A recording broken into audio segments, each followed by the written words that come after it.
Hello guys, welcome to study for civil services. इस video में हम लोग इकोनॉमिक सर्वे 2015-16 की समरी देखेंगे। ये मिसप्रिंट हो गया, 2016-17 लिखा है। जो लेटेस्ट इकोनॉमिक सर्वे आया है 2015-16, उसकी सर्वे देखेंगे इस वीडियो में।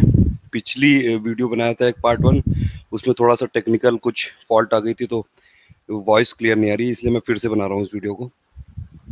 पहले मैं आपको इस इकोनॉमिक सर्वे 2015-16 की समरी पॉइंट में बता देता हूँ पूरा एक बार में। ठीक है, लास्ट ईयर का जो जीडीपी ग्रोथ टारगेट है वो करीबन 7.5 से 7.6% तक रहने का अनुमान है, और नेक्स्ट ईयर टारगेट जो है वो 7.75% तक रहने का अनुमान है।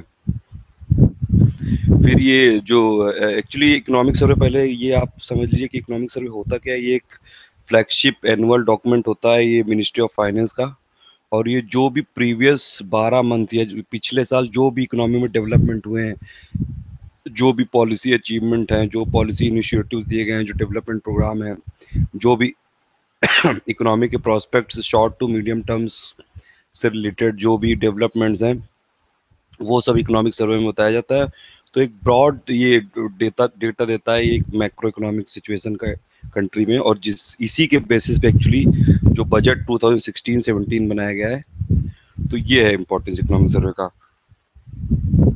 इसमें बोला गया है कि जो लास्ट ईयर का फिजिकल डेफिसिट टारगेट था करीबन 2015-16 का, वो 3.9% पे कंट्रोल हो जाएगा, उसको अचीव कर लेगी गवर्नमेंट। फिर दूसरी बात बोली गई कि अब ज़्यादा से ज़्यादा लोगों को टैक्स के दायरे में लाने की ज़रूरत है। ये अभी करीबन इंडिया में 5.5% लोग टैक्स देते हैं, इसको कम से कम 20% तक लाने की ज़रूरत है, जिससे कि टैक्स जो है वो टैक्स ज़्यादा से ज़्यादा लोग दें और गवर्नमेंट के पास ज़्यादा फिजिकल रिसोर्सेज आ जाएं। उससे जो इकोनॉमी में जो गवर्नमेंट को जैसे इंफ्रास्ट्रक्चर क्रिएट करना है, जो पब्लिक इन्वेस्टमेंट करना है, तो उसमें मदद मिले।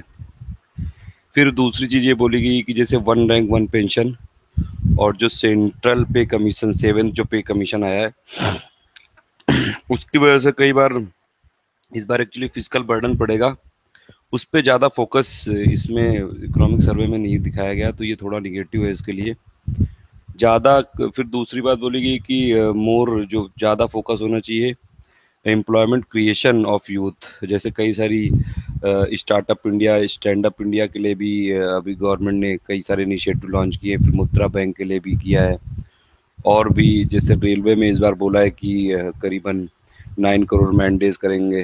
तो मतलब ये गवर्नमेंट ने बोला एक्चुअली कि जो जॉब्स होती हैं वो गवर्नमेंट सेक्टर में कम है, लेकिन अगर उनको पब्लिक सेक्टर में जो जॉब अपॉर्चुनिटीज़ क्रिएट करेंगे, नई मतलब जॉब पे फोकस करने से जो बेटर है कि इंटरप्रेन्योरशिप को प्रमोट किया जाए, कि जिससे नए नए इंटरप्रेन्योर आएँ और वो अपनी कंपनी क्रिएट करें, स्टार्टअप क्रिएट करें, और जो इकोनॉमी में लोगों को ज़्यादा से ज़्यादा जॉब मिले। तो उस पर फोकस करने की कोशिश की गई। रेलवे बजट में भी काफ़ी सारा ये बोला गया था टारगेट की, जैसे लास्ट ईयर में 9 करोड़ मैंडेज जनरेट किया एम्प्लॉयमेंट, और नेक्स्ट ईयर 14 करोड़ मैंडेज का एम्प्लॉयमेंट जनरेट करने की कोशिश की गई। फिर मुद्रा में जैसे लास्ट ईयर 1 लाख करोड़ का जो लोन है डिस्पर्स किया था करीबन 2.88 करोड़ यूनिट्स को, वो अगली साल 1.8 लाख करोड़ का बोला है गवर्नमेंट ने कि लोन डिस्पर्स करेगी। तो ये सब मतलब ओवरऑल एक इंटरप्रेन्योरशिप पे थोड़ा सा फोकस रहेगा, ये बोला है। ओवरऑल ये मतलब इकोनॉमिक सर्वे ने माना है कि economy is in somewhat in bad shape and, और थोड़ा सा कॉशियस इकोनॉमिक सर्वे था ये। ओवरऑल नोट्स इसके कॉशियस हैं। और फिर दूसरी बात ये बोली कि अगले साल का टारगेट 7.75% तक हो जरूर सकता है, लेकिन उसके लिए 3 कंडीशन होनी चाहिए, तब वो अगले साल का होगा। तो थोड़ा सा कॉशियस है, और क्योंकि ग्लोबल इकोनॉमी भी जैसे जो इकोनॉमिक मेल्ट आ रहा है, ग्लोबल इकोनॉमिक सिचुएशन है, तो नेक्स्ट ईयर का टारगेट 7.75 तक पहुंच सकता है अगर 3 कंडीशन फुलफिल हो जाए। पहली ये कि एग्रीकल्चर अगर बेटर परफॉर्म करने लगे, लेकिन वो एग्रीकल्चर भी मानसून पे डिपेंड करेगा, और इन्वेस्टमेंट कैसा होगा वो डिपेंड करेगा। हालांकि बजट पे जरूर थोड़ा एग्रीकल्चर पे फोकस करने की कोशिश की गई है, जैसे जो 9 लाख करोड़ का क्रेडिट इस बार हो गया है, और करीबन 36-37 हज़ार करोड़ रुपए जो एग्रीकल्चर डेवलपमेंट के लिए गवर्नमेंट ने इस बार अलग से किए हैं जैसे। और एक जो इस बार 0.5% का सेस लगा दिया है कि कृषि कल्याण के लिए, तो फोकस किया गया है बजट पे वैसे। फिर दूसरी कंडीशन ये है कि ग्लोबल इकोनॉमिक सिचुएशन ठीक रहे, और तीसरी ये है कि क्रूड ऑयल के प्राइस ज़्यादा ना गिर जाएं। तो ये अगर तीन कंडीशन की agri should perform better, global economic situation and crude oil market should not be melt down, अगर ये तीन कंडीशन मिल जाएंगी तब जाके अगले जो साल का जो जीडीपी ग्रोथ है वो 7.75% तक पहुंच सकता है। फिर गौर इकोनॉमिक सर्वे ने एक्चुअली लास्ट जो फिजिकल ईयर के दो मेजर अचीवमेंट पे फोकस किया। पहला ये कि इकोनॉमिक सर्वे ने तारीफ की गवर्नमेंट की,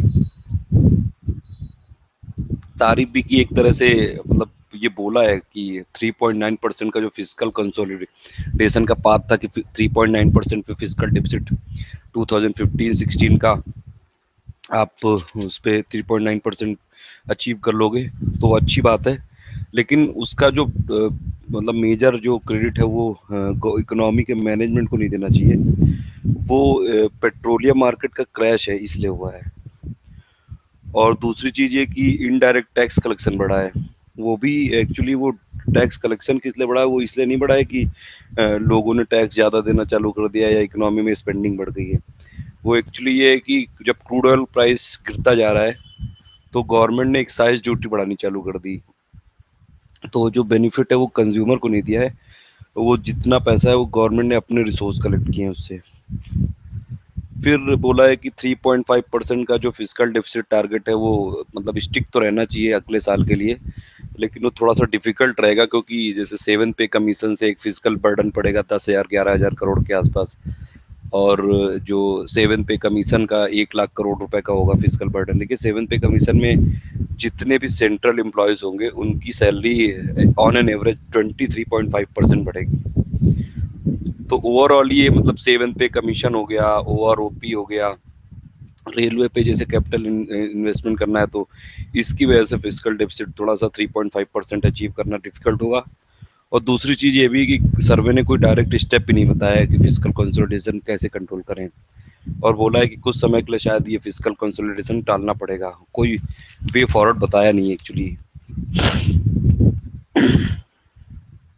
फिर सर्वे ने थोड़ा इंडोर्स किया है कि पिछले 1-2 साल में जो गवर्नमेंट के स्टेप हैं वो राइट डायरेक्शन में है, और फिजिकल डेफिसिट कंट्रोल करना तो ठीक है लेकिन इन्वेस्टमेंट पे फोकस करना पड़ेगा, इन्वेस्टमेंट पे फोकस करना पड़ेगा, पब्लिक इन्वेस्टमेंट में करना पड़ेगा, डिमांड क्रिएशन पे करना पड़ेगा।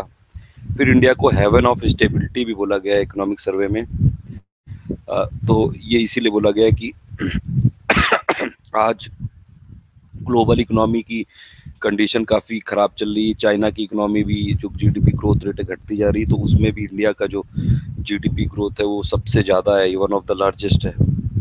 फिर एक टर्म बताया गया सर्वे में कि चक्रव्यूह चैलेंज। चक्रव्यूह चैलेंज मतलब कि जैसे वो जो एक पौराणिक कथा में कि अभिमन्यु अंदर जा सकता था लेकिन बाहर आना बड़ा मुश्किल था, तो वही इसमें भी है कि आजकल जो भी कंपनियां हैं वो एंट्री तो कर लेती हैं, स्टार्टअप कर लेती हैं, लेकिन उनका एग्जिट मैकेनिज्म बहुत ख़राब है और उनको इसीलिए रिसोर्सेज उसमें फंसे रहते हैं, तो उसकी वजह से ये मतलब स्ट्रेस क्रिएट कर देती हैं। तो एग्जिट मैकेनिज्म होना चाहिए। और दूसरा पार्लियामेंट लोकजाम ये जो हो रहा है ये बहुत इकोनॉमी को इफेक्ट कर रहा है, जैसे जीएसटी पास नहीं हो रहा है, कॉमन एक्सेप्टेबिलिटी गवर्नमेंट को बनानी पड़ेगी जो भी पावर में है। और इंडस्ट्री ने वैसे इस सर्वे को काफ़ी पॉजिटिव लिया है और बोला है कि काफ़ी ऑप्टिमिस्टिक हैं वो लोग इंडस्ट्री वाले।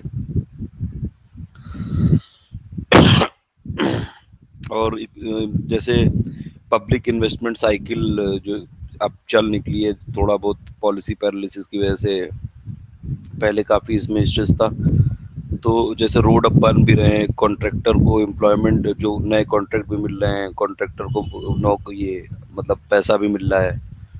फिर ये इकोनॉमिक सर्वे ने एक टर्म किया है कि गुड जो एम्प्लॉयमेंट क्रिएशन पे फोकस होना चाहिए, अच्छी नौकरियों पे, और थोड़ा सा कटाक्ष किया है जो कॉन्ट्रेक्चुअल लेबर होता है। तो सर्वे ने एक्चुअली बोला है कि फोकस करो स्किल डेवलपमेंट पे और अच्छी नौकरियां क्रिएट करने पे फोकस करो, मैन्युफैक्चरिंग पे फोकस करो, ईज ऑफ डूइंग बिजनेस पे फोकस करो, और एक्सपोर्ट के लिए भी 5 साल की पॉलिसी के बारे में बताया गया है, जैसे 3% इंटरेस्ट सबवेंशन एक्सपोर्ट को प्रमोट करने के लिए, जैसे 14 महीने से लगातार एक्सपोर्ट जो हम लोग का डिक्रीज कर रहा है।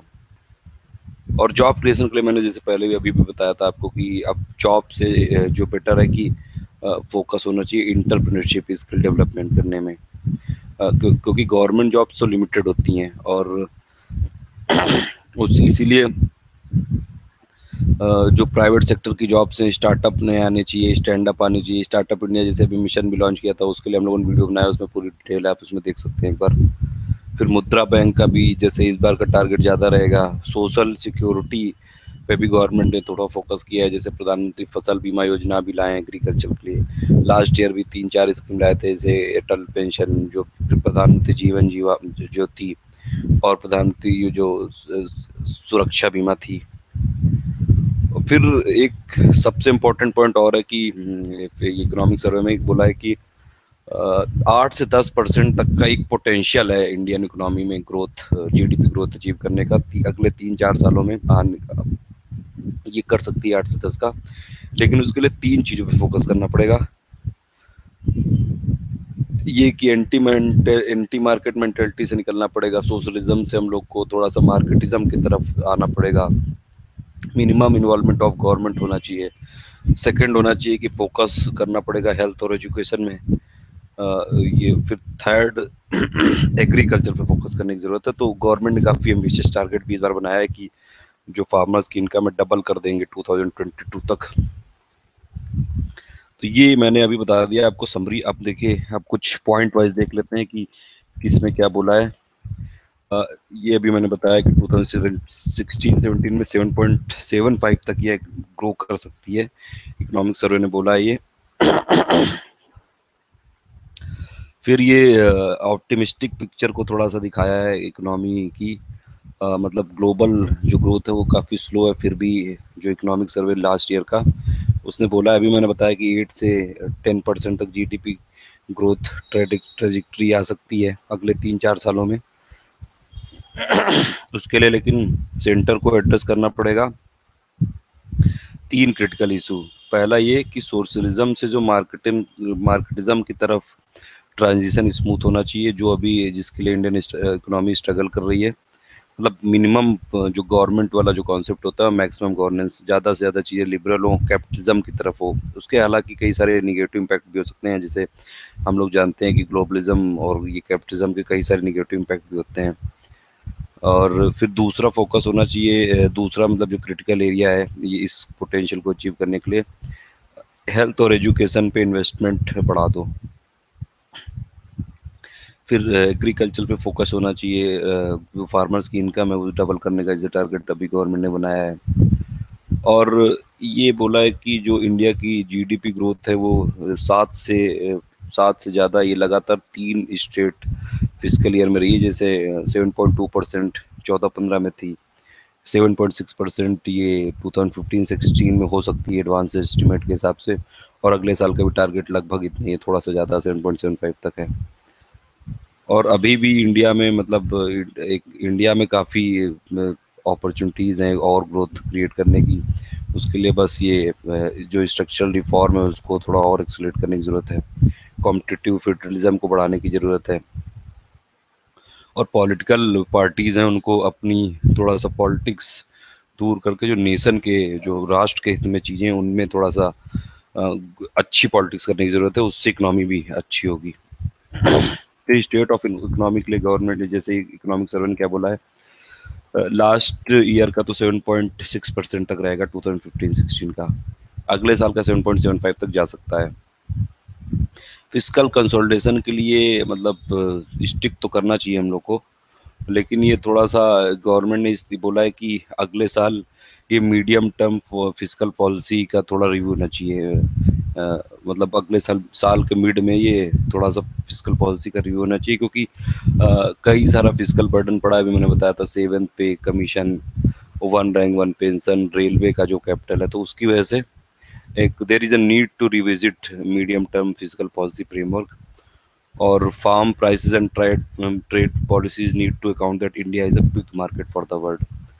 फिर एक फोकस है कि ट्विन बैलेंस शीट प्रॉब्लम, इस पे काफ़ी एक कॉन्सेप्ट था, इस पे काफ़ी फोकस किया था इकोनॉमिक सर्वे ने, कि बैंकिंग स्ट्रेस जो एनपीए बढ़ता जा रहा है, जैसे अभी जो इस साल के अंत तक करीबन 4% ऑफ द जीडी वो हो जाएगा,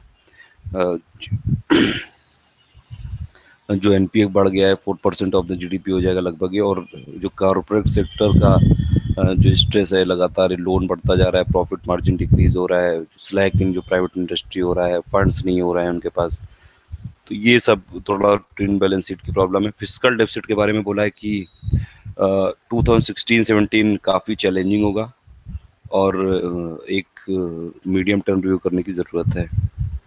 लास्ट ईयर का 3.9% तक अचीव हो सकता है, मैंने बताया था अभी कि, लेकिन उसका भी रीज़न इकोनॉमी का कोई मैनेजमेंट का उस पर क्रेडिट नहीं दिया जा सकता है।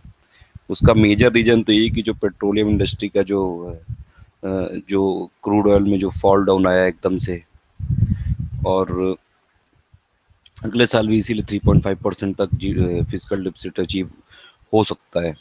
पब्लिक फाइनेंस के लिए बोला है इकोनॉमिक सर्वे ने कि जो टैक्स इंसेंटिव है स्मॉल सेविंग स्कीम में, उनको हटाओ। और क्योंकि जो ये टैक्स इंसेंटिव स्मॉल सेविंग में मिलते हैं वो ज़्यादातर बेनिफिट रिच को करते हैं, अमीरों को कर रहे हैं, वो गरीबों के लिए नहीं कर रहे हैं। गरीबों पे ज़्यादा उनका इफेक्टिव नहीं है। और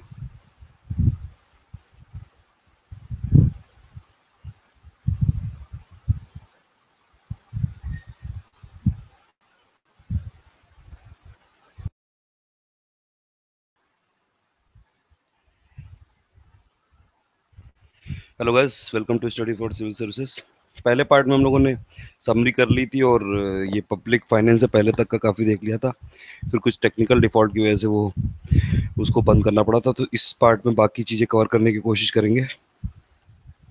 तो देखिए, हम लोग बता रहे थे, जैसे कि मैं बता रहा था, पब्लिक फाइनेंस के लिए जो इकोनॉमिक सर्वे ने क्या बोला है कि पब्लिक फाइनेंस को इम्प्रूव करने के लिए जो जो स्मॉल सेविंग्स हैं उसमें टैक्स इंसेंटिव रिमूव करना चाहिए, सर्वे ने रिकमेंड किया है। सर्वे ने बोला है कि एक्चुअली ये जो जितना भी टैक्स इंसेंटिव होता है स्मॉल जो सेविंग पे, वो ज़्यादातर जो रिच लोग हैं उनको बेनिफिट करता है, पुअर को नहीं जा रहा है।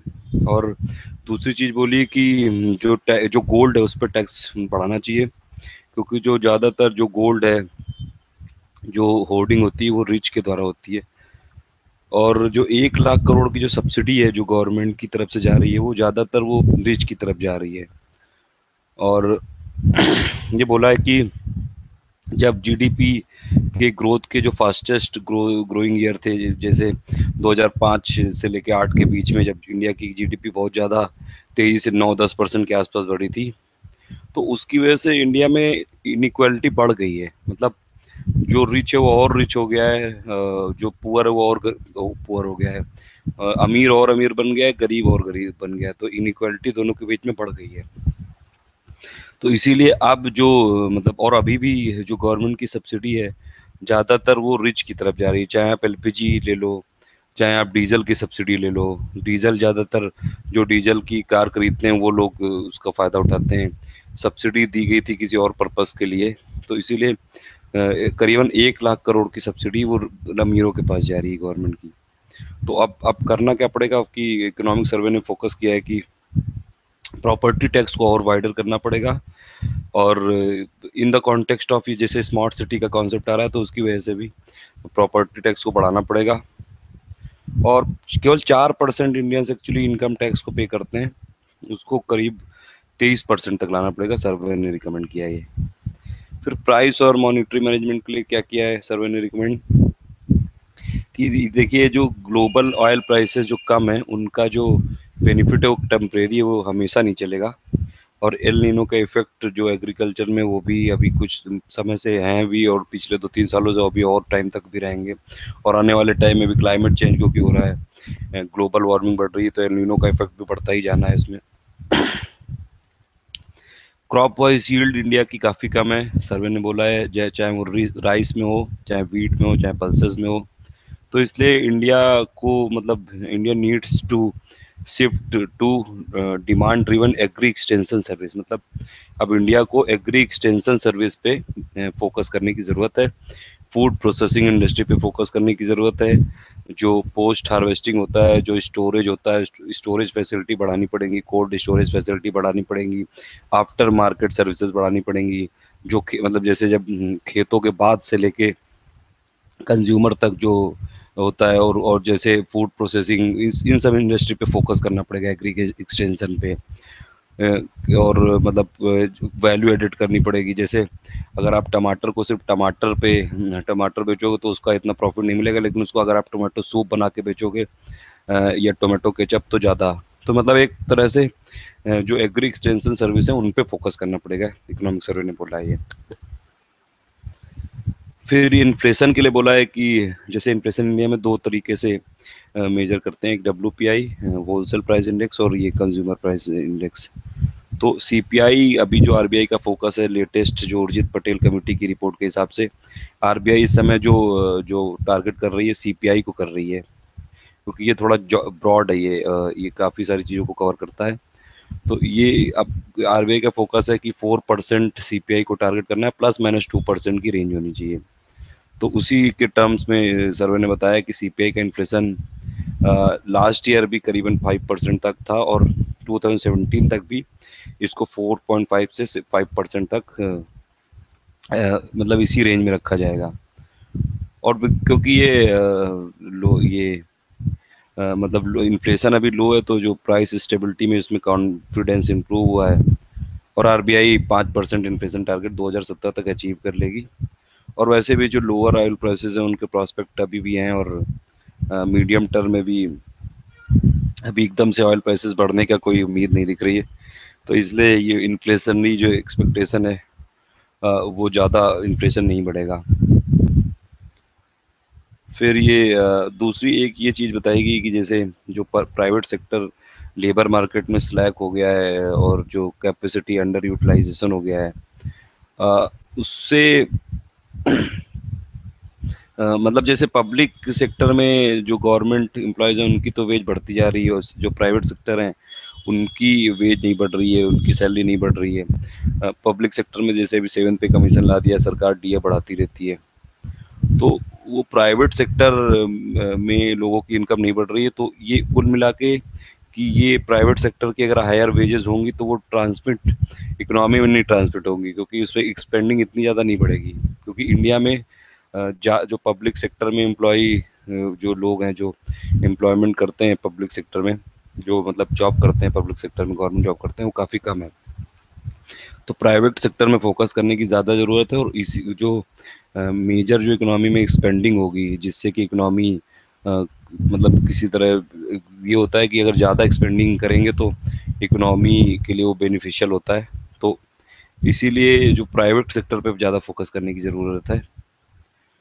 और जो ये ऑयल प्राइसेस मतलब कंटिन्यू हो रहे हैं कि ये मॉडरेट होते जा रहे हैं, और अगर नॉर्मल मानसून आ गया, और ये जो भी मतलब ये दो रीज़न की वजह से सर्वे का कंक्लूजन ये है कि जो सीपीआई है वो 4.5 से 5% तक रहेगा नेक्स्ट फिजिकल ईयर, यानी कि 2016-17 में, जो कि आरबीआई का टारगेट भी है 5% तक। 4% का टारगेट है, ±2% की रेंज है। फिर करंट अकाउंट डेफिसिट के लिए बोला है 2016-17 के कि वो नेक्स्ट ईयर 1 से लेके 1.5% ऑफ जीडीपी रहेगा। जो 2015-16 का है उसका लेटेस्ट एस्टिमेट के हिसाब से 1.4% रहेगा करंट अकाउंट डेफिसिट। करेंसी के बारे में बोला है कि रुपी वैल्यू मस्ट बी फेयर, और ज़्यादा कोई स्ट्रेंथन भी नहीं करनी चाहिए, ज़्यादा गिरनी भी नहीं चाहिए, फेयर वैल्यू अचीव होनी चाहिए मॉनिटरी रिलैक्सेशन से, और मतलब मार्केट फोर्सेस में करें। हाँ, इंडिया को ये ज़रूर है कि इंडिया को प्रिपेयर करना पड़ेगा अपने आप को मेजर करेंसी रीएडजस्टमेंट। एशिया में अगर देखिए, जैसे चाइना ने अपनी जो युआन है उसको डीवैल्यू कर दिया था, जिससे उनके एक्सपोर्ट बढ़ जाएं, और जो चाइनीज़ गुड्स हैं उनको उनकी डंपिंग की जा सके बाकी कंट्रीज़ में। तो इसीलिए इंडिया को भी ऐसी मतलब कुछ कंडीशन के लिए करेंसी रीएडजस्टमेंट करना पड़ सकता है। टैक्सेस के बारे में बोला है सर्वे ने कि 5.5% जो अर्निंग इंडिविजुअल हैं उनको बढ़ा के वो 20% तक करना चाहिए। मतलब जो देखिए 5.5% अर्निंग इंडिविजुअल के मतलब जो भी अर्न करते हैं लोग, उनका है ये। 5.5% लोग अभी टैक्स देते हैं उसमें, और उनको बढ़ा के 20% से ज़्यादा करना होगा। और फिर टैक्स रिवेन्यू तो मतलब नेक्स्ट ईयर भी हायर रहने की उम्मीद है। और इजीएस्ट वे अगर टैक्स बेस को बढ़ाने का वो ये है कि एग्जेम्पशन थ्रेशोल्ड को मत बढ़ाइए। और दूसरी बात ये है कि सर्वे ने इस बात को फेवर किया है कि जो टैक्स एग्जेम्पशन दे रही है सरकार डिफरेंट चीज़ों में, उनका रिव्यू होना चाहिए और उनका एक फेजिंग आउट होना चाहिए, मतलब टैक्स रैशनलाइजेशन होना चाहिए। वो ऐसा नहीं है कि मतलब केवल आप टैक्स देते ही जाओ। जैसे ज़्यादातर जो टैक्स का बेनिफिट है, टारगेट तो होता है वो गरीबों के लिए, लेकिन मिलता है रिच को। तो इसीलिए एक टैक्स रैशनलाइजेशन की बात कर रहे हैं। फिर बैंकिंग एंड कॉर्पोरेट सेक्टर में बोला है कि जैसे एनपीए की प्रॉब्लम है और बेसल 3 नॉर्म्स जो नेक्स्ट 2-3 सालों में आने वाले हैं, तो उसके लिए करीबन जो कैपिटल रिक्वायरमेंट होगी 1.8 ट्रिलियन रुपीस की होगी 2018-19 तक। और कॉर्पोरेट और बैंक बैलेंस शीट ये अभी भी स्ट्रेस्ड हैं, और इसीलिए जो प्राइवेट इन्वेस्टमेंट है उनके उनको उनके प्रोस्पेक्ट को ये लोग अफेक्ट कर रहे हैं, बैंक बैलेंस शीट जो भी स्ट्रेस हैं। और इसीलिए ये बोला है सर्वे ने कि जो भी अंडर जो स्ट्रेस एसेट हैं कॉर्पोरेट सेक्टर में, या तो उनको बेच दो या उनको रिहेबिलिटेट कर दो।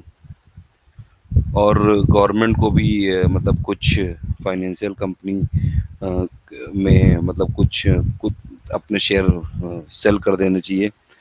जैसे स्टेट रन बैंक में मतलब थोड़ा सा उनको प्राइवेटाइज कर दो, और जिससे कि उनमें और कैपिटल इन्फ्यूज हो सके।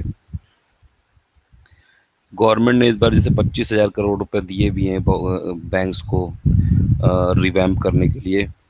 और जैसे बैंक का जो सबसे ज़्यादा जो प्रॉब्लमेटिक एरिया है कि नॉन परफॉर्मिंग जो एसेट बढ़ते जा रहे हैं। नॉन परफॉर्मिंग मतलब होता है कि अगर बैंक से किसी ने लोन लिया है और 30 दिन तक नहीं सॉरी 3 महीने तक मतलब 90 डेज तक अगर उसका इंटरेस्ट और प्रिंसिपल कुछ भी नहीं आया, तो उसको एनपीए बोल देते हैं। वो बोला है कि 5.1% तक बढ़ा है ये 4.6% से इस क्वार्टर में, मार्च और सितंबर के क्वार्टर में। तो इसको रीस्ट्रक्चरिंग करने की ज़रूरत होगी। और सबसे ज़्यादा जो स्ट्रेस्ड एसेट हैं वो पब्लिक सेक्टर बैंक के हैं, उसमें 14% इनके जो एसेट हैं वो स्ट्रेस्ड हैं। और फिर उसके बाद प्राइवेट सेक्टर बैंक के 4.6% है इस जो एसेट हैं वो स्ट्रेस्ड हैं, और फॉरेन बैंक के 3.4% हैं। नेट अगर आप देखोगे जो नॉन परफॉर्मिंग एडवांसेस हैं, तो वो करीबन 2.8% इस मार्च से सितंबर क्वार्टर में हो गए थे 2.5% से। देखिए इस एनपीए के लिए ये काफ़ी इम्पोर्टेंट है। 5 जो सेक्टर हैं उनकी वजह से मतलब उनका एक मेजर कंट्रीब्यूशन है एनपीए में। जैसे कि ये पांचों सेक्टर परफॉर्म नहीं कर रहे हैं, इनका जो ये मतलब ग्लोबल इकोनॉमी में स्लो डाउन आ रहा है, तो उसकी वजह से इनमें डिमांड, इनके जो आउटपुट है उनमें डिमांड नहीं है। तो ये जो 5 सेक्टर हैं ये काफ़ी ज़्यादा स्ट्रेस्ड हैं, और इनका 53% है कम से कम कॉन्ट्रीब्यूशन ये नॉन परफॉर्मिंग एसेट में। ये 5 सेक्टर हैं: माइनिंग, याद रखिएगा, iron and steel, textile, infrastructure और एविएशन। ये 5 सेक्टर बहुत ज़्यादा स्ट्रेस्ड हैं, और इनका कंट्रीब्यूशन स्ट्रेस्ड जो एडवांसेस हैं जो एनपीए क्रिएट करने में 53% है। वो 5 सेक्टर कौन कौन से? Mining, iron and steel, textile, infrastructure और एविएशन। तो ये याद रखिएगा, काफ़ी इंपॉर्टेंट है। देखिए इकोनॉमिक सर्वे और बजट काफ़ी इंपॉर्टेंट है, तो इस पर फोकस करना बहुत ज़रूरी है। इसीलिए हम लोगों ने पूरी प्लेलिस्ट बना रखी है। उसमें कई सारे वीडियोज़ हैं, 14-15, आप उनको एक बार देखिए। उसमें द हिंदू से रिलेटेड जितने भी आर्टिकल्स हैं उनमें उसको एनालिसिस करने की कोशिश की गई है।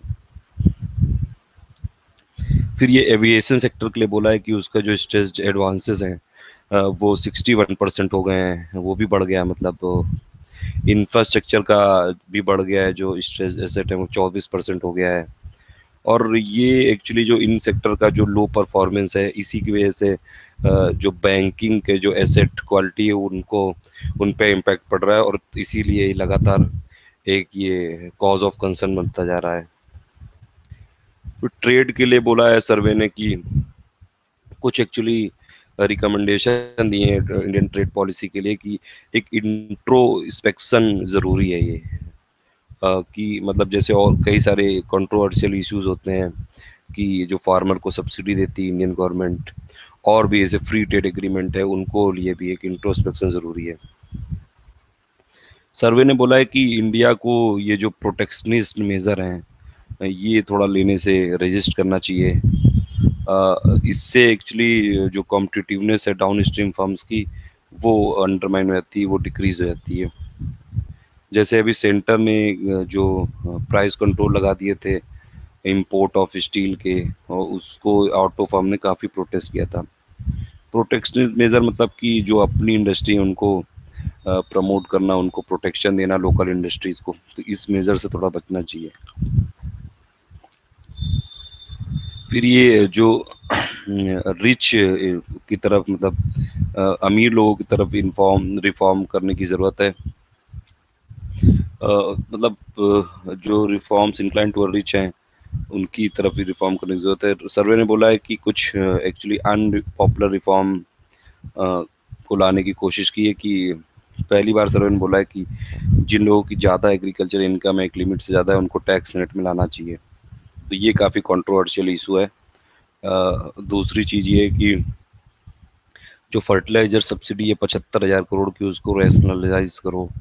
और जो टैक्स बेनिफिट जो ज़्यादातर रिच को मिल रहा है उनको विड्रॉ करो।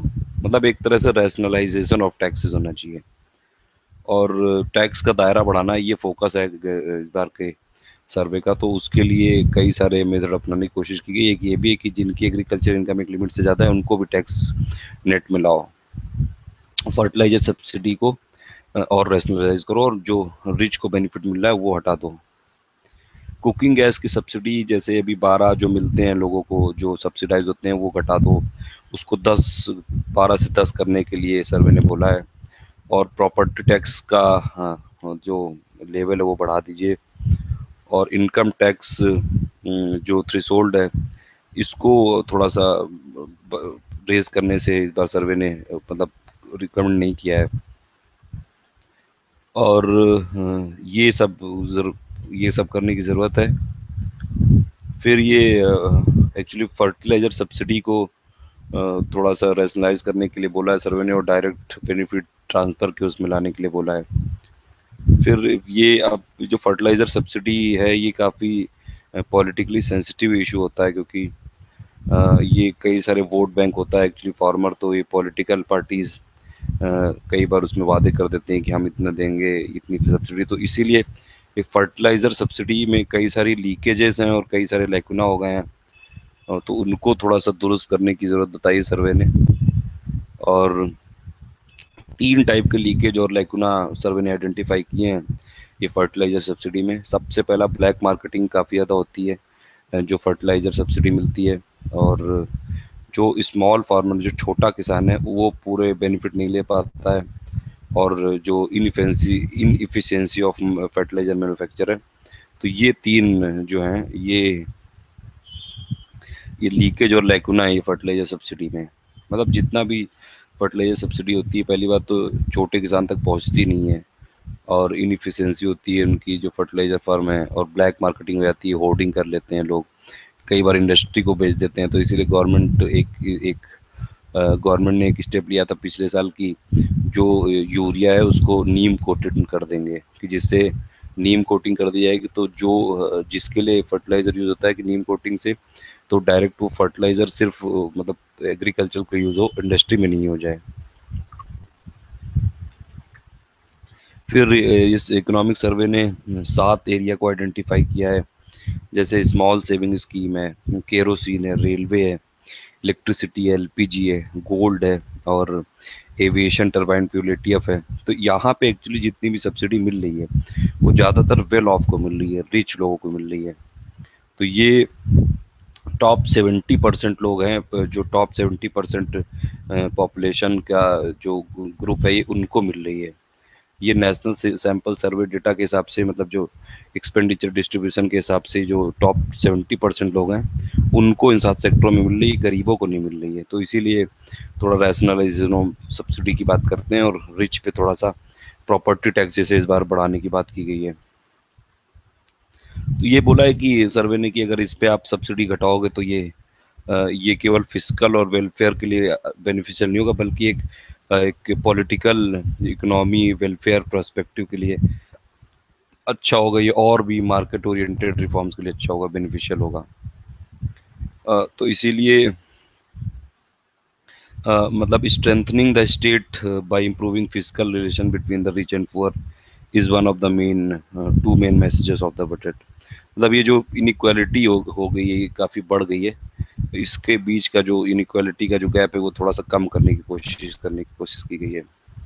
चैलेंजेस बताएं सर्वे ने कि जैसे सेवन पे कमीशन की वजह से जो गवर्नमेंट एम्प्लॉयज़ है उनकी पे बढ़ेगी, 23.5% बढ़ेगी, तो उससे करीबन 1 लाख करोड़ रुपए का फिजिकल एक्स्ट्रा फिजिकल बर्डन पड़ेगा।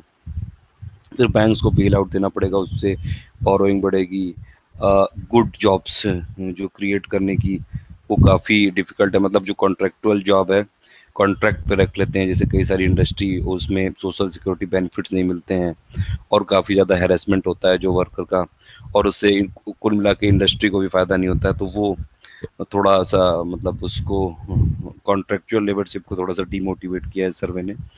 और अच्छी जॉब क्रिएट करने की ज़रूरत बताई है, स्किल डेवलपमेंट पे फोकस करने की ज़रूरत बताई है। फिर बोला है कि बहुत ज़्यादा रेगुलेशन भी नहीं होनी चाहिए, वो हार्म करते हैं जॉब क्रिएशन में, और वर्कर सेंट्रिक रूल की ज़रूरत है।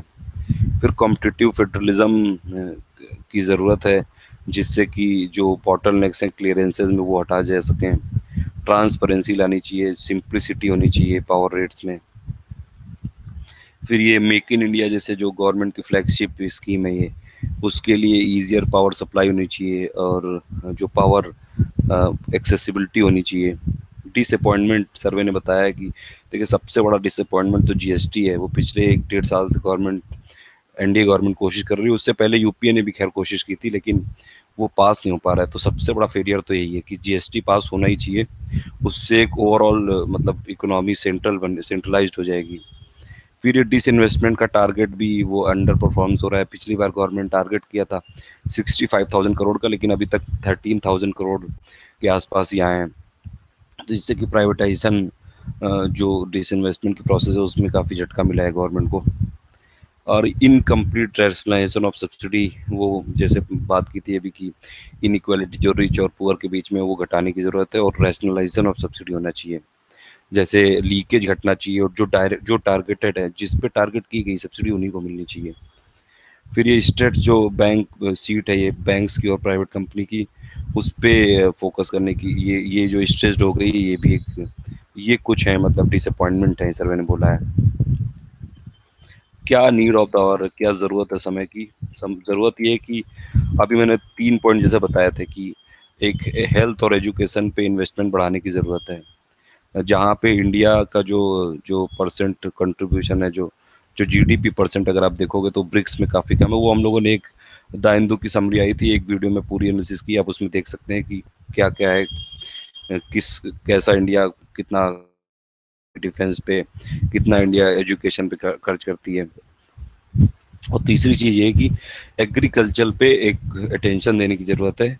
तो इसीलिए इस बार गवर्नमेंट ने एक्चुअली बजट भी ऐसा बनाया है जो कि प्रो एग्रीकल्चर है, प्रो फार्मर है। तो थोड़ा सा उसको कंपनसेट करने की कोशिश की है बजट में।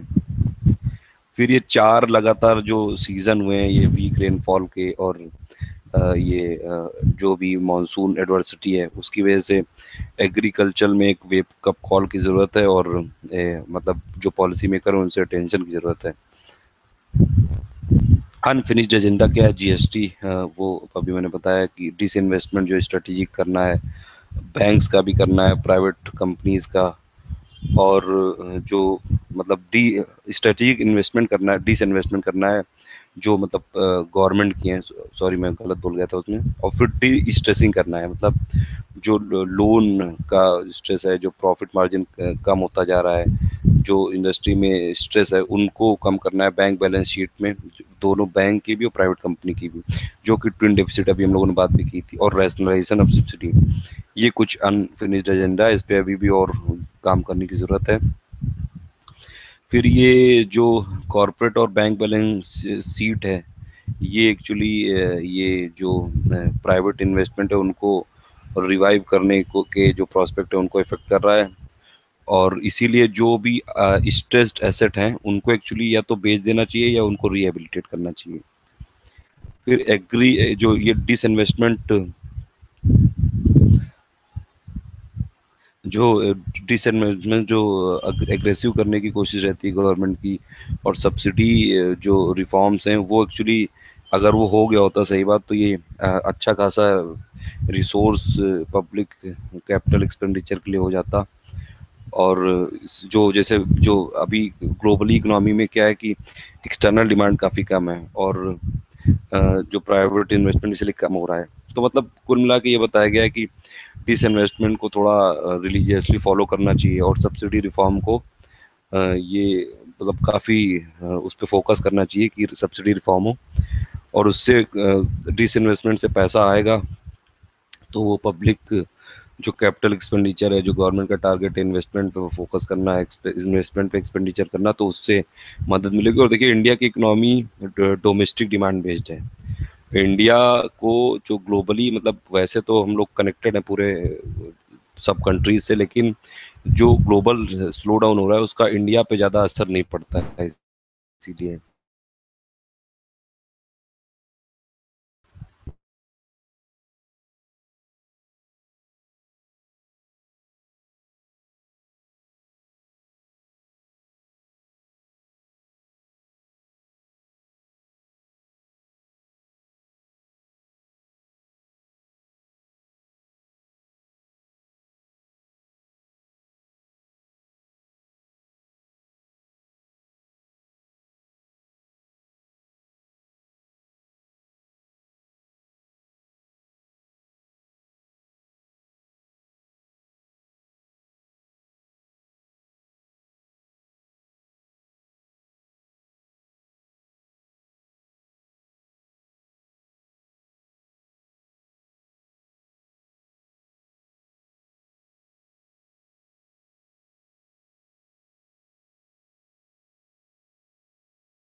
Hello guys, welcome to study for civil services. देखिए, दो पार्ट हम लोग इकोनॉमिक सर्वे 2015-16 के देख चुके थे और ये तीसरा पार्ट देख रहे हैं इसमें। मतलब बीच में फिर टेक्निकल कुछ डिफॉल्ट आ गई थी, कुछ एरर आ गई थी टेक्निकल, तो इसीलिए वो वीडियो बंद करना पड़ा था। इस ये थर्ड पार्ट है। इसमें बाकी जितने भी फैक्ट्स हैं, जितने भी समरी, वो हम लोग कवर करेंगे। तो हम लोग बात कर रहे थे, जैसे मैं बता रहा था कि इंडिया जो इकोनॉमी है वो एक्चुअली डोमेस्टिक डिमांड बेस्ड है। इंडिया की इकोनॉमी ज़्यादातर एक्सपोर्ट ओरिएंटेड नहीं है, तो इसीलिए जैसे चाइना की जो इकोनॉमी है ज़्यादातर वो एक्सपोर्ट ओरिएंटेड है, इसीलिए चाइनीज़ जो युआन को डिवैल्यू कर दिया था कि जिससे एक्सपोर्ट बढ़े और उनकी जो चाइनीज़ ग्रोथ है वो बढ़ सके। लेकिन इंडिया की इकोनॉमी डोमेस्टिक डिमांड है और इंडिया की इकोनॉमी में जैसे पब्लिक इन्वेस्टमेंट की ज़रूरत है, तो उसी के लिए ये बताया कि सर्वे ने बोला है कि टिस इन्वेस्टमेंट का जो टारगेट था 65,000 करोड़ का, वो पूरा होना चाहिए था और सब्सिडी रिफॉर्म करने की ज़रूरत है, जिससे कि जो फाइनेंशियल रिसोर्सेज हैं वो रिलीज़ करे जा सकें और पब्लिक जो कैपिटल एक्सपेंडिचर है वो बढ़ाया जा सके और उससे प्राइवेट इन्वेस्टमेंट लाया जा सके। फिर ये एक चक्रव्यूह चैलेंज के बारे में इकोनॉमी में बताया गया है कि सर्वे ने एग्जामिन किया है कि मतलब जो कंपनियां एंट्री तो कर लेती हैं, स्टार्टअप कर लेती हैं, वैसे भी एंट्री में भी काफ़ी दिक्कतें हैं, लेकिन एग्जिट करने में और ज़्यादा दिक्कतें हैं। तो ये चक्रव्यूह चैलेंज ऑफ इकोनॉमी है। इसमें बोला है कि ये जो एग्जिट नहीं कर पाती हैं कंपनियां, वो एक्चुअली 21st सेंचुरी का चक्रव्यूह है। और ये महाभारत में जैसे एक चक्रव्यूह अभिमन्यु ने देखा था, चक्रव्यूह के बारे में सुना था कि एंट्री तो उसने कर लिया था लेकिन एग्जिट नहीं कर पाया, तो उसी तर्ज पे ये यहाँ पे चक्रव्यूह की बात की गई है कि company have the ability to enter but not exit. तो इसलिए कॉशन किया गया है कि इंडियन इकोनॉमी ये इसकी वजह से एडवर्स कॉन्सिक्वेंसेस फेस कर रही है, क्योंकि कई सारे वेंचर फेल हो रहे हैं, तो उनमें जो फंड्स होता है, जो क्रेडिट होता है और जो रिसोर्सेज होते हैं वो फंसे रह जाते हैं और उनकी वजह से कई बार एनपीए भी क्रिएट हो जाता है। तो जैसे बोला है कि जैसे मार्केट इकोनॉमी में एक रिक्वायरमेंट होती है कि जो एंट्री नई फर्म, जो नई कंपनीज की एंट्री अनरिस्ट्रिक्टेड होनी चाहिए, कोई रिस्ट्रिक्शन नहीं होना चाहिए नए आइडियाज़ पे या फिर नई फर्म्स पे या नई टेक्नोलॉजी पे। उसी तरह से इनको एक एग्जिट रूट भी चाहिए होती है कि जिससे जो रिसोर्सेस फंसे हुए हैं, जो क्रेडिट फंसा हुआ है, जो लोग फंसे हुए हैं, वो उनसे निकल सकें इनएफिशिएंट और अनसस्टेनेबल से, तो जिससे कि एक इकोनॉमी में सस्टेनेबिलिटी मेंटेन रहे। फिर कॉरपोरेट और जो बैंक बैलेंस शीट जो स्ट्रेस्ड हो गई है इस समय, ये काफ़ी बड़ी प्रॉब्लम है। ये इसलिए क्योंकि जो कैपिटल चाहिए जो एंटरप्रेन्योर्स के पास एग्जिट करने के लिए या फिर उनका जो इन्वेस्टमेंट है उनको जो प्रॉफिटेबल करने के लिए, तो वो कैपिटल नहीं है उनके पास। तो मतलब एक एग्जिट मैकेनिज्म होनी चाहिए कि जिससे अगर कोई फेल हो गया है वेंचर, तो वो लोग निकल सकें, वहाँ का रिसोर्सेज दूसरी जगह लगाया जा सके और जो वहाँ पे कैपिटल फंसा हुआ है, जो स्ट्रेस एसेट है, उनको रिलीज किया जा सके या तो उनको सेल ऑफ किया जा सके।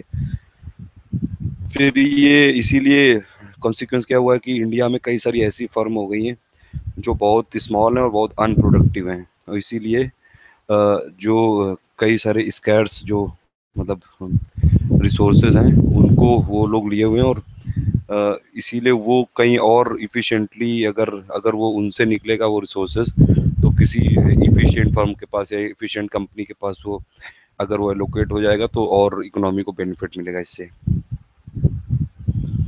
मतलब एग्जिट मैकेनिज्म पे इस बार इकोनॉमिक सर्वे में काफ़ी फोकस किया गया है, इसीलिए बोला गया है कि एक प्रपोज्ड बैंक्रप्सी लॉ लाने की ज़रूरत है और इंडिपेंडेंट एक सेक्टर को एक रेगुलेटर लाने की ज़रूरत है, और ये जो भी ये रेजिस्टेंस होता है जो प्राइवेटाइजेशन का, जो डिसइन्वेस्टमेंट का, उसको एंड करने की ज़रूरत है, जिससे कि जो रिसोर्स का है वो शेयर करा जा सके।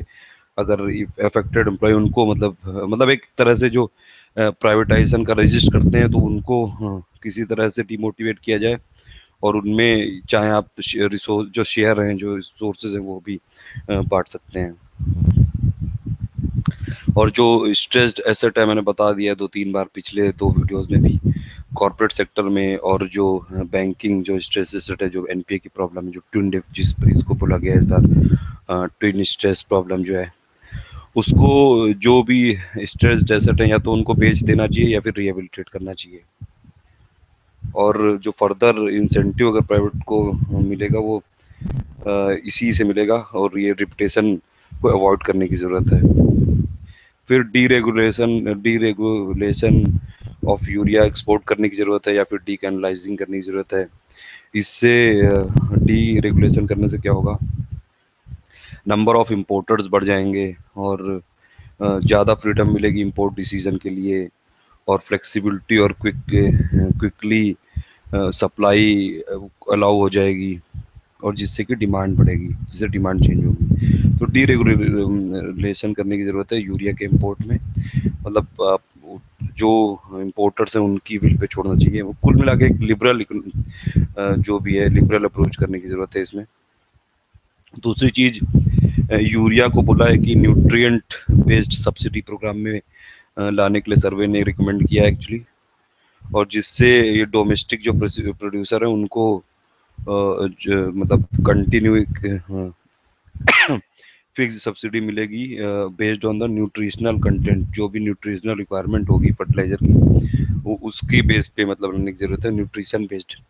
मतलब ऐसे जो जो फ्री यूरिया मतलब सिर्फ बिना किसी सॉइल टेस्टिंग के जो यूज़ करते हैं, तो उसकी वजह से जो सॉइल फर्टिलिटी रिड्यूस होती जा रही है, और ये सब कई सारे प्रॉब्लम आ रही हैं, प्रोडक्टिविटी एग्रीकल्चर की घट रही है। तो कुल मिला के अगर आप न्यूट्रिएंट बेस करोगे, जैसे सॉइल हेल्थ कार्ड स्कीम थी जो, उसमें सॉइल की टेस्टिंग हो जाएगी, तो फिर उसी हिसाब से कि एनपीके का क्या क्या रेशियो ज़रूरत है किस पर्टिकुलर क्रॉप के लिए, किस पर्टिकुलर लैंड के लिए, तो उस हिसाब से यूरिया की ज़रूरत, जो फर्टिलाइज़र को यूज़ करने की ज़रूरत है।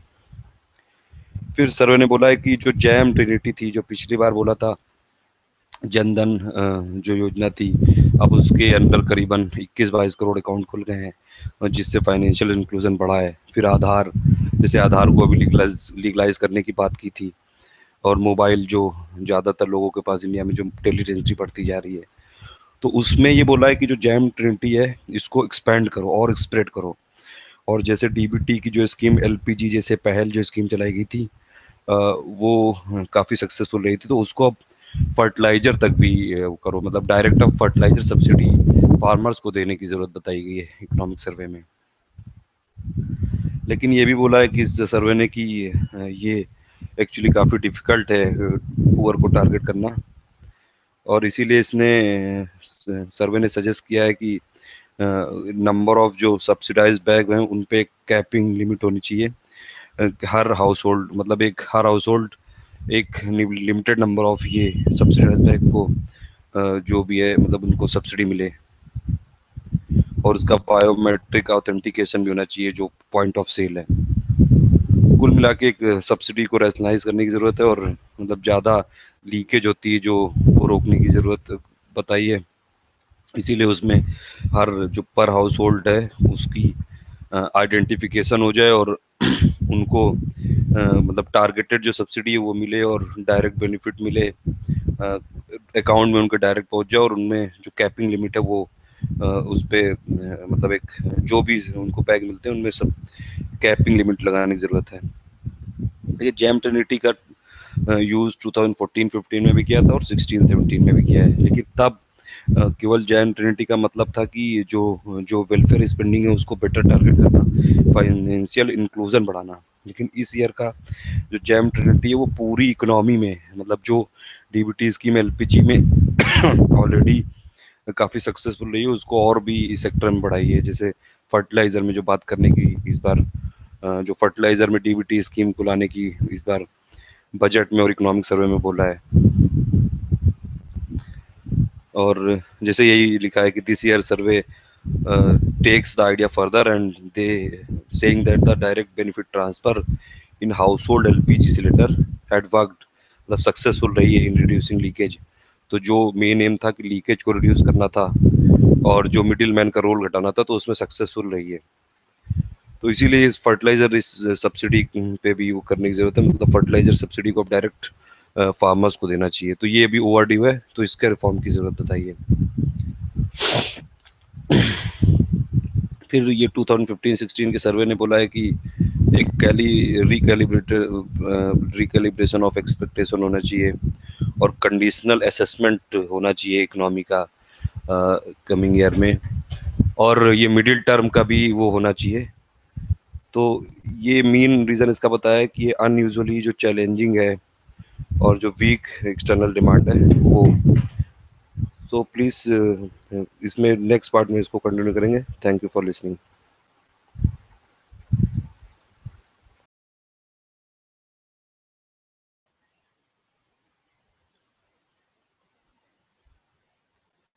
Hello guys, welcome to study for civil services.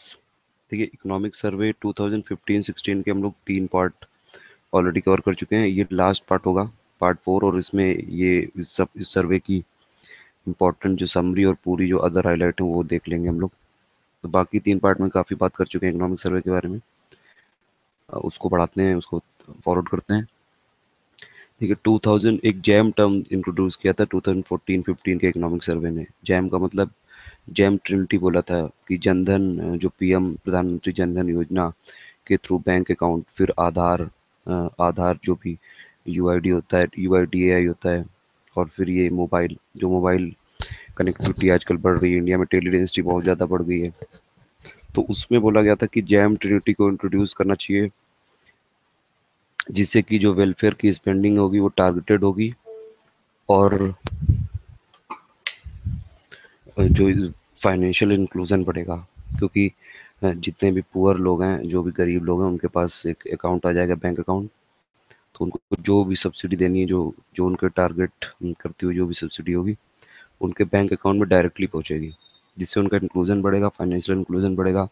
फिर उसी को और ज़्यादा एक्सपेंड कर दिया था, जैसे इंश्योरेंस की स्कीम भी कुछ लॉन्च कर दी थी, अटल पेंशन योजना, प्रधानमंत्री सुरक्षा और प्रधानमंत्री जीवन बीमा। फाइनेंशियल इंक्लूजन का मतलब होता है कि बैंकिंग सर्विसेज से एक्सेस हो, इंश्योरेंस होना चाहिए, क्रेडिट की फैसिलिटी मिल जाए, लोन की फैसिलिटी मिल जाए। तो ये सब होना चाहिए। पुअर को, जितने भी लोग गरीब हैं जो इंडिया में, उनको फाइनेंशियली इंक्लूड करना है। और इस ईयर के जो 2015-16 के सर्वे में बोला है कि इस जैम जो ट्रिनिटी है ये काफ़ी सक्सेसफुल रही है, तो इसको और भी इकोनॉमी के सेक्टर में स्प्रेड करना चाहिए। इस आइडिया को और फर्दर ले जाना चाहिए। और जो डीबीटी स्कीम जो लॉन्च की थी, डायरेक्ट बेनिफिट ट्रांसफ़र, जिसमें कि जो भी, जैसे आपने एक सिलेंडर बुक कराया तो आपने लिया उसको, वो जो भी गवर्नमेंट का उस टाइम जो भी एडमिनिस्ट्रेटेड प्राइस है, जो भी मार्केट का जो प्राइस होता है एलपीजी का, उस सिलेंडर ने आपने लिया। उसके बाद जो सब्सिडी गवर्नमेंट को देनी होगी, वो सब्सिडी आपका उतना अमाउंट आपके बैंक में आ जाएगा डायरेक्टली। तो डायरेक्ट बेनिफिट ट्रांसफ़र हो जाएगा इसमें। मतलब वो एम इसके 2 थे। पहला तो ये था कि लीकेज रिड्यूस करना, और दूसरा जो मिडिल मैन है उनका रोल ख़त्म करना, जिससे जिन लोगों को सब्सिडी दी जा रही है वहाँ तक पहुँचे एक्चुअली। तो ये काफ़ी सक्सेसफुल रहा है, सर्वे ने बोला है कि। और इसने जो लीकेज है उसको रिड्यूस किया है। तो अभी सर्वे ने रिकमेंड किया है कि जैसे फर्टिलाइजर जो सेक्टर है उस पर काफ़ी ज़्यादा सेंटर का काफ़ी कंट्रोल है, और जो फर्टिलाइजर सेक्टर में जो रिफॉर्म है वो अभी भी ओवर ड्यू है, तो उसमें रिफॉर्म करने की ज़रूरत है। और वैसे भी रैशनलाइजेशन ऑफ सब्सिडी पे काफ़ी फोकस किया इकोनॉमिक सर्वे ने। तो सर्वे ने बोला है कि जो डीबीटी की स्कीम है, जो डायरेक्ट बेनिफिट ट्रांसफ़र की स्कीम है एलपीजी में, वो अब फर्टिलाइजर सेक्टर में भी स्प्रेड करनी चाहिए, उसको भी इंक्लूड करना चाहिए। अब फार्मर को डायरेक्ट सब्सिडी दो उसके अकाउंट में। फिर ये बोला है कि 2015-16 के सर्वे ने कि अब जो भी एक्सपेक्टेशन है उनको रिकैलिब्रेशन करना पड़ेगा, और जो इकोनॉमी का परफॉर्मेंस है उसको कंडीशनल असेसमेंट करना पड़ेगा। इसीलिए सर्वे ने रिकमेंड किया है कि एक मीडियम टर्म रिव्यू भी होना चाहिए जो भी फिजिकल पॉलिसी है। रीज़न इसका सर्वे ने ये दिया है कि जो चैलेंजिंग इन्वायरमेंट है, जो एक्सटर्नल जो इन्वायरमेंट है, जैसे ग्लोबल इकोनॉमी स्लो डाउन पे जा रही है, डिमांड हर जगह घट रही है, एक्सपोर्ट घट रहा है, इंपोर्ट घट रहा है, तो ओवरऑल ट्रेड घट रहा है। तो उसी के लिए ये जो एक्सटर्नल फैक्टर्स है उनकी वजह से ये अभी जो भी एक्सपेक्टेशन उनको रिकैलिब्रेट करना पड़ेगा। और जो असेसमेंट है इकोनॉमी का परफॉर्मेंस का, उसको अब साल के एंड पे नहीं, एक मीडियम टर्म भी रिव्यू की ज़रूरत है फिजिकल पॉलिसी की। और बोला है सर्वे ने कि एक्सटर्नल फैक्टर के अलावा भी जो इंटरनल फैक्टर हैं, जैसे इंटरनल पॉलिटिकल फेलियर है, जो जीएसटी बिल पास नहीं हो पा रहा है, एनडीए गवर्नमेंट काफ़ी ट्राई कर रही है पिछले 1 डेढ़ साल से। उससे पहले यूपीए गवर्नमेंट भी ट्राई करती रही, खैर। तो उनके पॉलिटिकल जो फाइटिंग की वजह से जीएसटी पास नहीं हो पा रहा है, जिससे जो इंडियन इकोनॉमी को लॉस हो रहा है। दूसरी बात कि डिसइन्वेस्टमेंट का जो प्रोग्राम है उसका भी टारगेट अचीव नहीं हो पाया है। करीबन 65,000 करोड़ का टारगेट था इस बार का, 2015-16 फिजिकल ईयर का। लेकिन उसमें अभी तक जो सिर्फ जो डिसइन्वेस्टमेंट हो पाया है सिर्फ वो करीबन 13,000 करोड़, 13,000 करोड़ का हुआ है सिर्फ। तो वो भी काफ़ी जो टारगेट है वो काफ़ी उससे पीछे है।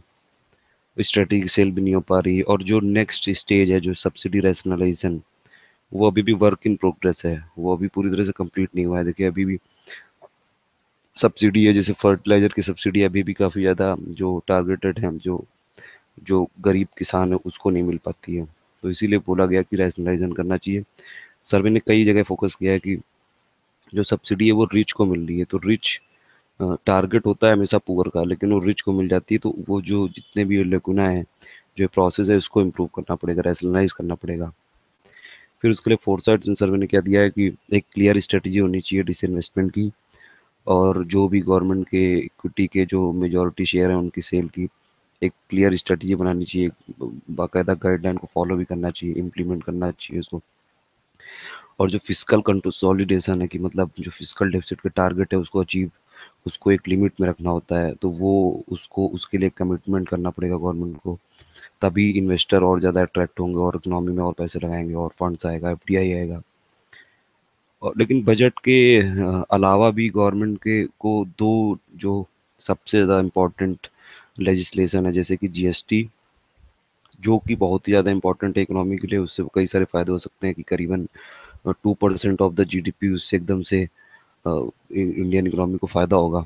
और जो जो जो गुड्स और सर्विसेज हैं उनकी कॉस्ट घटेगी, तो उससे जब कॉस्ट घटेगी तो उनका स्पेंडिंग ज़्यादा होगी, डिमांड बढ़ेगी, तो उससे इकोनॉमी को बूस्ट मिल सकता है ओवरऑल। और दूसरा एक एक कॉम्प्रिहेंसिव बैंक्रप्सी कोड होना चाहिए। जैसे सर्वे ने एक बात की थी चक्रव्यूह की, चक्रव्यूह में जो आना तो आसान होता है लेकिन जाना मुश्किल होता है।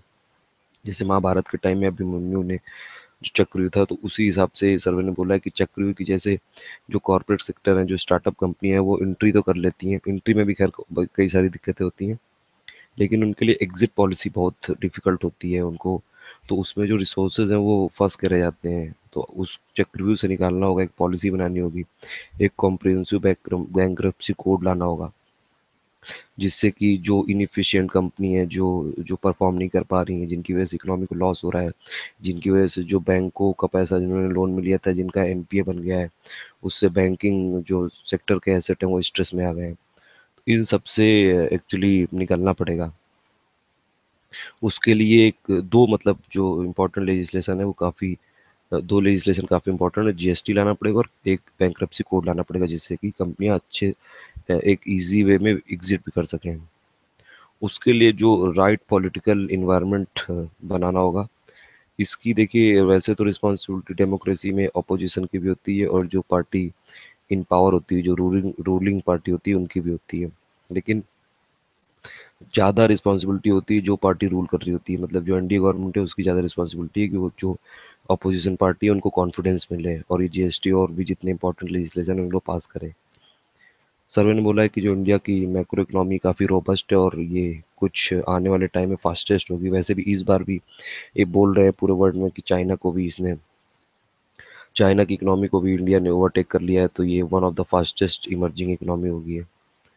और वैसे भी जो जैसे इंडिया की इकोनॉमी में जैसे लगातार पिछले 14 मंथ से एक्सपोर्ट डिक्लाइन हो रहा है लगातार, क्योंकि ग्लोबली डिमांड नहीं है, तो हम लोग इसीलिए हम लोग का जो एक्सपोर्ट है वो सफ़र कर रहा है। और प्राइवेट इन्वेस्टमेंट भी काफ़ी वीक रहा है। लेकिन इसके अलावा इन सब फैक्टर को काउंट करके भी इंडिया की जो इकोनॉमी है अच्छी खासी परफॉर्म कर रही है। सर्वे ने बोला है कि गवर्नमेंट के कुछ इनिशिएटिव जैसे कि एक नया बैंक्रप्सी ला, एक नया बैंक्रप्सी का कानून बनाना पड़ेगा एग्जिट पॉलिसी को और स्मूथ करने के लिए और फैसिलिटेट करने के लिए। और जो स्टॉल्ड प्रोजेक्ट है उनका, जो प्रोजेक्ट स्टॉल्ड हो गए हैं, रुक गए हैं, इनकी वजह से डेवलपमेंट जो वर्क है वो रुक गया है, वो नहीं हो पा रहा है, इंफ्रास्ट्रक्चर क्रिएशन नहीं हो पा रहा है, उनको रिहेबिलिटेट करना पड़ेगा। उनके लिए नए दूसरा कि जैसे ब्लैक मनी और करप्शन का जो जो प्रपोज चेंजेस है वो लाना पड़ेगा। और जो डायरेक्ट बेनिफिट एक स्कीम है, उसको उसका जो दरिया है, जो दायरा है, सॉरी, उसका जो दायरा है वो बढ़ाना पड़ेगा। डायरेक्ट बेनिफिट स्कीम जो पहल स्कीम थी, वो एलपीजी की सब्सिडी के थ्रू अभी अच्छी चल रही है। उसको और सेक्टर में, जैसे इस बार बोला है कि फर्टिलाइजर में उसको एक्सपेंड करना पड़ेगा। इन ये सब अगर गवर्नमेंट करेगी तो एक इकोनॉमी को अच्छा खासा बूस्ट मिलेगा लॉन्ग रन में, और इकोनॉमी और अच्छा से ग्रोथ करेगी। फिर सर्वे ने बोला है कि 3.9% का जो फिस्कल डेफिसिट टारगेट था 2015-16 के लिए, वो अचीवेबल है और वो गवर्नमेंट सक्सेसफुली अचीव कर सकती है। लेकिन टाइम ये ज़रूर है कि एक मीडियम मीडियम टर्म एक फिजिकल फ्रेमवर्क का रिव्यू होना चाहिए। सर्वे ने कोई मतलब वैसे तो कुछ रिकमेंड नहीं किया एकदम क्लियरली कि गवर्नमेंट को फिजिकल जो गोल है, जो फिजिकल जो एग्रेसिव फिजिकल कंसोलिडेशन होता है, कि मतलब किसी भी हार्ड एंड फास्ट तरीके से मार पीट के मतलब फिजिकल डेफिसिट को कम करना ही करना है। चाहे उसके लिए कुछ इंपॉर्टेंट सेक्टर जैसे हेल्थ से या फिर जो इंफ्रास्ट्रक्चर है उनका बजट कम करना पड़े, तो ये होता है एग्रेसिव।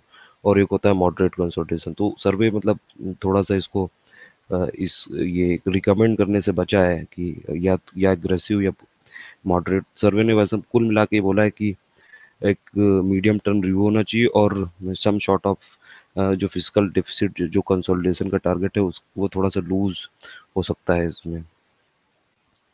कि मतलब सर्वे ने आर्गू किया है कि overall for a less stringent physical consolidation path, मतलब एकदम एग्रेसिव फिजिकल कंसोलिडेशन पाथ की जरूरत नहीं है, क्योंकि अभी वैसे भी कई सारा जो बर्डन आने वाला है गवर्नमेंट पे इस साल से, जो वन रैंक वन पेंशन है और जो सेवन पे कमीशन है उसकी वजह से।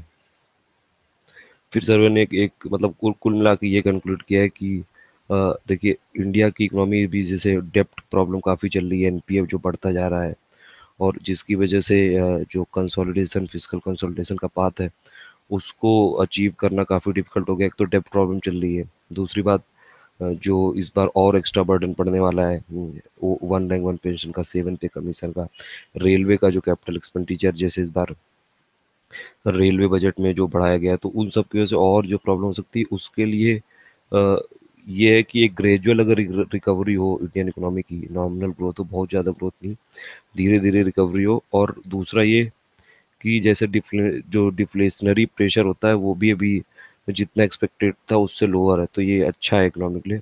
तो अगर ग्रेजुअली भी इंडियन इकोनॉमी रिकवर करेगी तो ये इतना भी सफिशिएंट होगा। जो ये डेप्ट प्रॉब्लम, जो राइजिंग डेप्ट है, बढ़ता हुआ जो लोन है, इसकी प्रॉब्लम को टैकल करने में, एनपीए की प्रॉब्लम को टैकल करने में, जो कॉर्पोरेट और जो बैंकिंग सेक्टर के एसेट जो स्ट्रेस हो गए हैं उनको टैकल करने में, और एक जो करंट जो फिजिकल कंसोलिडेशन पाथ है कि जैसे 2015-16 में 3.9% फिजिकल डेफिसिट होना चाहिए जीडीपी का, और 2016-17 में 3.5%, तो उसको अचीव किया जा सकता है। एक जो स्पेसिफिक रिकमेंडेशन दिया है सर्वे ने, उसमें बोला है कि जैसे रिच पे काफ़ी फोकस किया है कि ज़्यादा से ज़्यादा टैक्स लगाया जाए, और बल्कि टैक्स का दायरा बढ़ाना है। इस बार सर्वे ने बोला है कि जो रिच फार्मर है उनको भी टैक्स लगाना चाहिए, और दूसरा जो जैसे प्रॉपर्टी टैक्स होता है उसको और बढ़ाना चाहिए रिच पे। और जैसे स्मार्ट सिटी का जो कॉन्सेप्ट है उसमें भी काफ़ी फाइनेंस की ज़रूरत होगी, तो इसीलिए बोला है कि जो प्रॉपर्टी टैक्सेशन है उससे अगर थोड़ा सा प्रॉपर्टी टैक्सेशन बढ़ा दोगे तो वो काफ़ी इम्पोर्टेंट रहेगा इंडिया के अर्बन फ्यूचर के लिए। तो ये अभी तक हम लोगों ने देखे थे टोटल जो मेजर जो सेक्टर के लिए क्या क्या रिकमेंडेशन दिए थे, कैसे फिजिकल कंसोलिडेशन का पाथ करना है, कैसे आगे जैम को बढ़ाना है, ये सब बताया था इसमें। कुछ और भी हाइलाइट्स हैं सर्वे 2015-16 के, जैसे कि अगर आप जैसे सेवन पे कमीशन में बोला है कि 23.5% ऑन एन एवरेज जितने भी सेंट्रल गवर्नमेंट के एम्प्लॉयज़ हैं उनकी सैलरी बढ़ेगी, उनकी सैलरी हाइक करेगी। तो वो वैसे तो डिस्टेबलाइज नहीं करेगा जो भी प्राइसेस हैं, क्योंकि वो केवल सेंट्रल गवर्नमेंट जो गवर्नमेंट एम्प्लॉयज़ हैं, और ज़्यादातर जो इंडिया में जो स्पेंडिंग होती है वो प्राइवेट सेक्टर का भी काफ़ी मेजर कंट्रीब्यूशन होता है। तो ये एक लिटिल इम्पैक्ट आएगा इन्फ्लेशन में, इससे ज़्यादा इन्फ्लेशन बढ़ने की संभावना नहीं है। दूसरा एक ऑब्जर्वेशन था कि फॉरेन एक्सचेंज जो रिजर्व हैं वो अभी तक के हाईएस्ट पहुंच गए हैं। ये जनवरी में अगर आप देखो 349 बिलियन डॉलर है करीबन, और अभी ये फरवरी के एंड तक ये 350 भी क्रॉस कर चुका है ये। फॉरेन एक्सचेंज रिजर्व में जैसे फॉरेन करेंसी होती हैं, गोल्ड होते हैं, एसडीआर होते हैं, रिजर्व ट्रांच होता है। तो ये 4 कंपोनेंट होते हैं, ये ज़रूरी होता है काफ़ी। फॉरेन कंट्री जो करेंसी है वो उसका परसेंटेज सबसे ज़्यादा होता है। तो ये एक फैक्ट है, इसको एग्जाम के लिए याद रख सकते हैं। और जो बजट, उस सर्वे ने बोला था कि जो बजट आने वाला और जो इकोनॉमी पॉलिसी है उसको ये सब जो चैलेंजिंग और जो वीक एक्सटर्नल इन्वायरमेंट है इन सबको ध्यान में रख के बनाना चाहिए। तो बजट पे काफ़ी फोकस किया भी गया है, इसीलिए इस बार का जो बजट है हम लोगों ने कई सारे वीडियो बनाया है, उसमें आप प्लेलिस्ट में देखिए। उसमें उसमें जैसे जो इस बार का बजट है वो बोला जा रहा है कि काफ़ी प्रो एग्रीकल्चर है, प्रो रूरल एरियाज है, प्रो फार्मर है। फिर सर्वे ने एक बोला है कि एक पोटेंशियल जीडीपी ग्रोथ भी है इंडिया का, मतलब लॉन्ग रन में एक पोटेंशियल जीडीपी ग्रोथ हो सकता है 8 से 10% का करीबन। लेकिन उसके लिए 3 पॉइंट स्ट्रेटजी अभी जैसे मैंने पिछले वीडियो में भी बताई थी। एग्रीकल्चर जो सेक्टर है उस पर फोकस करना पड़ेगा। जो ये हेल्थ और ये जो एजुकेशन है, इस पे जो स्पेंडिंग बढ़ानी पड़ेगी और जो रैशनलाइजेशन ऑफ सब्सिडी करनी पड़ेगी। तो ये सब करना पड़ेगा। फिर गवर्नमेंट अपना physical deficit target 3.9% of the GDP इस बार मीट करेगी। और 2015-16 में जो सीपीआई इन्फ्लेशन, जैसे दो तरीके से जो इन्फ्लेशन होता है इंडिया में, सीपीआई और डब्ल्यूपीआई।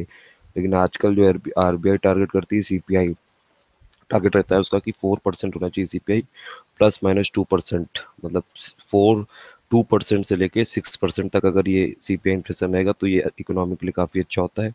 2% से नीचे जाएगा तो ये डिफ्लेशनरी प्रेशर आ जाएगा, और 6% से ऊपर जाएगा तो इन्फ्लेशनरी प्रेशर आ जाएगा। और ये डब्ल्यू इन्फ्लेशन भी 2.8% है ना, ये बल्कि कई बार तो माइनस भी चला गया है।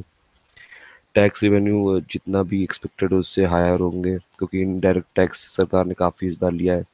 जब जब क्रूड ऑयल के प्राइस गिरे हैं तो सरकार ने तुरंत एक्साइज ड्यूटी बढ़ाई है, जिससे कि अ, वो जो बेनिफिट है वो कंज्यूमर को पास नहीं किया, सरकार ने अपने पास जो फाइनेंशियल रिसोर्सेज हैं उसको बढ़ाया है।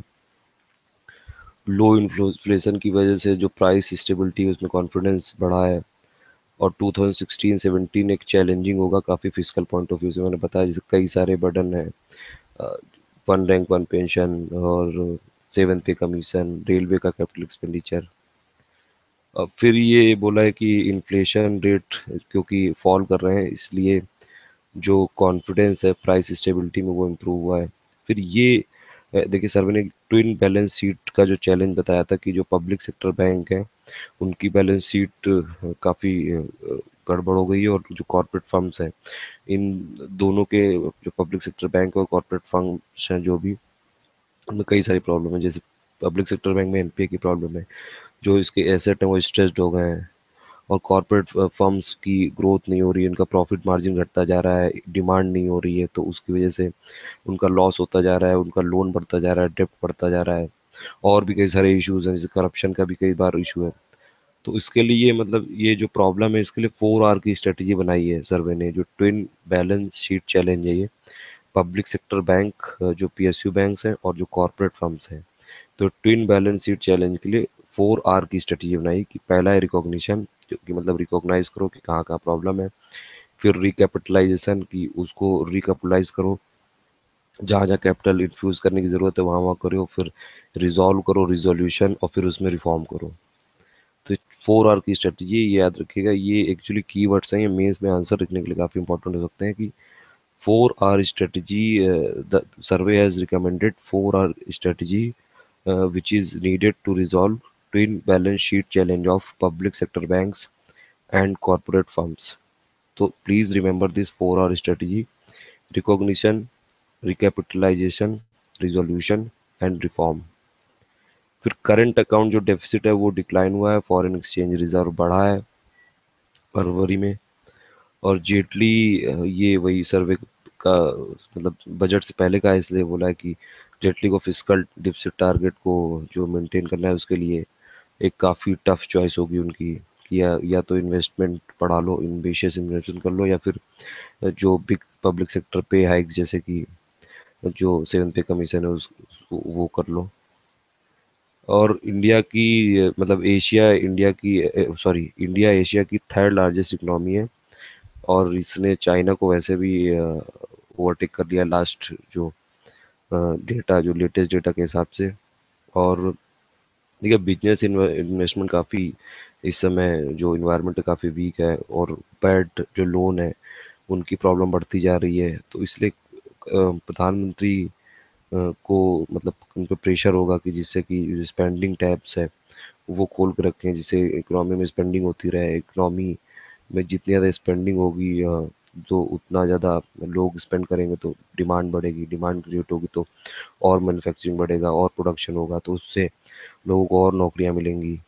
तो कुल मिला के ये सब चीज़ें ज़रूरी है। तो इसीलिए हम लोगों ने अभी इकोनॉमिक सर्वे 2015-16 का जितने भी मेजर समरी पॉइंट्स जो हाइलाइट्स हैं वो कवर कर लिए हैं, 4 पार्ट्स में किया है। आप लोग इसको देख लियो। और भी एक पूरी प्लेलिस्ट बना रखी है, इकोनॉमिक सर्वे और यूनियन बजट 2016-17 और रेल बजट, और जितनी भी द हिंदू और जितने इंडियन एक्सप्रेस पेपर की एनालिसिस है उस प्लेलिस्ट में, तो वो आप कवर कर लो। तो ये काफ़ी बड़ी इवेंट होती है, और ये 1 डेढ़ साल तक इसका इम्पोर्टेंस रहता है, और सब एग्जामों में पूछा जाने का काफ़ी इसका चांसेस होता है। So thank you for listening. Please continue watching Study for Civil Services, and please subscribe us for more updates.